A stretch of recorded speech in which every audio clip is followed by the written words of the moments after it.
yote ambayo yalikuwa ni ya muhimu na tumewasilisha kwa Mheshimiwa Waziri na timu yake. Kwa hiyo naamini vikao vitaendelea. Labda kubwa ni lipi ambalo mlijadiliwa? Mara kwanza wakati unaingia ulisema haujajua agenda. Labda agenda imekuwa ni nini? Maendeleo ya soka Tanzania. Halihusiani na mchezo namba 184 dhidi ya Yanga? Maendeleo ya soka Tanzania. Kama yapi mwenyekiti? Maendeleo ya soka yako mengi. Kuna maeneo mengi ambayo waziri kama mnavyofahamu ni mpya katika wizara hii, pamoja na uzoefu mkubwa walionao, lakini kuna mambo ambayo yalitakiwa tujadiliane ili kuweza kupata mtazamo wa pamoja. Kwa hiyo yanajadiliana na klabu mbili tu za Simba na Yanga au kuna lipi lingine ambalo? Sasa hiyo inabidi umuulize yeye kwa nini umewaita Simba na Yanga. Lakini sisi tumekuja kuwakilisha Simba. Kwa hiyo aliowakilishwa na watu wengine mimi sijui.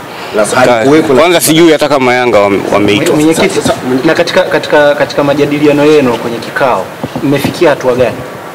Nimekwambia vikao vinaendelea. Leo tumeanza kikao cha awali, tutafanya tena kikao wakati mwingine. Sawa, mwenyekiti, wakati Young Africans wanatoka walisema miongoni mwa kilichojadiliwa ilikuwa ni mchezo wenu wa Yanga na Simba.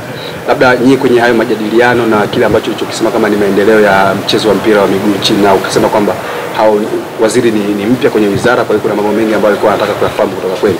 Akijadiliwa iko kitu kwa sababu wao wamesema kimejadiliwa. Kikao chetu sisi hakihusiani na chao. Kama ingekuwa kinahusiana ina maana tungekaa pamoja. Kwa hiyo siwezi kujibia jambo ambalo sikulishuhudia. Wao walipokutana na waziri wanajua waliozungumza nayo, na kama wameeleza hivyo ni sawa. Lakini sisi tunachosema hayo ambayo nimewaeleza ndio ambayo tulijadiliana. Kwa hiyo hili alikujadiliwa la mechi ya Yanga na Simba namba 184? Hapana. Labda kuna mwanga wa maendeleo haya soka unayoona? Sasa hiyo itakuja kwenye tafsiri ya mwisho ambapo tutakuja kutoa taarifa ya pamoja. Sawa, mwenyekiti, hatima ya dabi yenu sasa imefikia wapi? Mamlaka si imeshasema mechi itapangiwa tarehe. Kuna haja gani tena ya kusema hatima? Kuna hatima gani nyingine? Hamna hatima. Hatima mpira utachezwa tu siku nyingine kama itakavyopangwa.